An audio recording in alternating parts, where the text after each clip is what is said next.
चंबल के बागियों के बारे में तो आपने खूब सुना होगा, लेकिन आज हम आपको कहानी सुना रहे हैं चंबल के रॉबिन हुड की।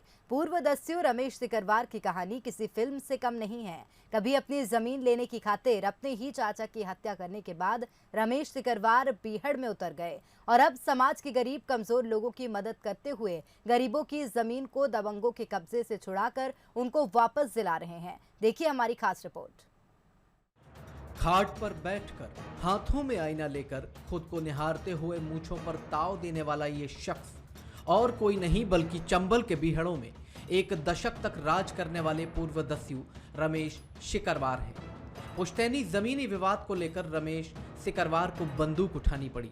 अपने चाचा की हत्या करने के बाद उन्होंने बीहड़ का रुख कर लिया। इस दौरान उन्होंने कई वारदातों को अंजाम भी दिया। बाद में पिता की सलाह मानकर 1985 में पूरी गैंग के साथ मुख्यमंत्री अर्जुन सिंह के सामने हथियार डालते हुए आत्मसमर्पण कर दिया और सजा काटने के बाद जंगल जमीन का नारा देने वाली गांधीवादी विचारधारा की एकता परिषद से जुड़ गए। हमारे पिताजी को यहाँ से जमीन से बेदखल कर दिए गांव से। हमारे दबंग चाचा थे, वो किसी की सुनते नहीं थे, गांव वाले बात नहीं मानते थे।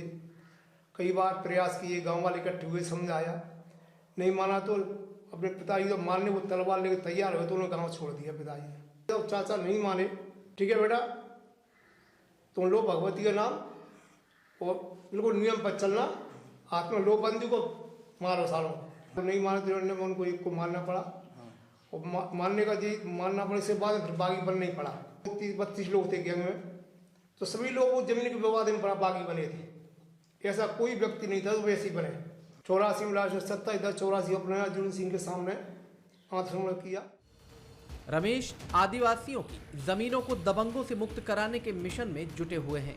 वो अब तक 2 सैकड़ा लोगों को उनकी जमीन वापस दिलवा चुके हैं। उनका कहना है कि अब कोई अपनी जमीन वापस पाने के लिए उनकी तरह हथियार नहीं उठाएगा। जब मैं जेल से निकला तो मैंने अपने मन में सोच लिया कि जो डकैत रमेश सिकरवार था उसको मैं जेल में छोड़ के जा रहा हूँ। आज मैंने यहाँ से निकलना हूँ जेल से, तो मुझे गरीबों को सेवा करना है, मदद करना है। वो आज मेरा काम है कि हर एक गांव में गरीब साहब को अन्याय हो रहा है तो गांव में जाते हैं, सरपंच को, मेंबर को गांव में बुला लेते हैं, इकट्ठा हो गए सब लोग। सोपर से मैंने देखा यहाँ दबंग लोगों का आतंक है, आदिवासी परेशान है, हर एक आदमी कब्जा कर रहे हैं। आदिवासी गरीब सीधी लोगों के पास पैसा है नहीं देने को, कोई प्रशासन गरीबों को कोई नहीं सुनता है। तो मेरा ये प्रतिज्ञा कर ली है, उसी वक्त से तो उसको मैं पूरी करूंगा। लोग रमेश सिकरवार को उनकी सकारात्मक पहल के चलते काफी सम्मान की नजर से देखते हैं।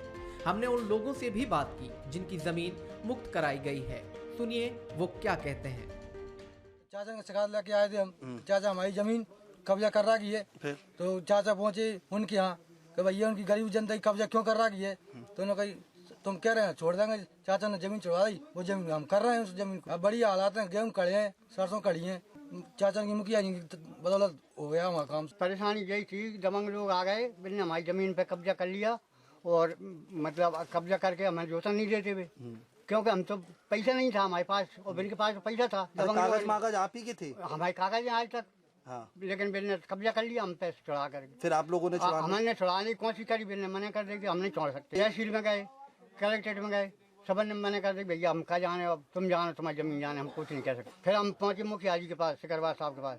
बिल ने आकर के हमारी जमीन ताकि अपनी जगह पे दिब्बा दी और हम आज भैया आज पे हम सुखी है। वहीं प्रशासनिक अधिकारियों को रमेश सिकरवार की इस मुहिम ने काफी राहत दी है। गांव में जो गरीब व्यक्ति हैं उनकी मदद करते हैं और हमारे पास भी कुछ समस्याओं को लेकर वो आए थे जो गरीब लोगों से संबंधित थे, आदिवासी वर्ग से। और वहाँ पर वो मतलब बढ़िया सामंजस्य का और प्रशासन का अच्छी तरह से सहयोग कर रहे हैं। चंबल के रॉबिन हुड रमेश सिकरवार अपनी इस मुहिम से जी जान से जुटे हुए हैं। वो नहीं चाहते कोई और उनकी तरह अपनी जमीन पाने की खातिर बंदूक उठाकर बीहड़ों में भटकने को मजबूर हो। श्योपुर से बंसल न्यूज के लिए अजय राठौर की रिपोर्ट।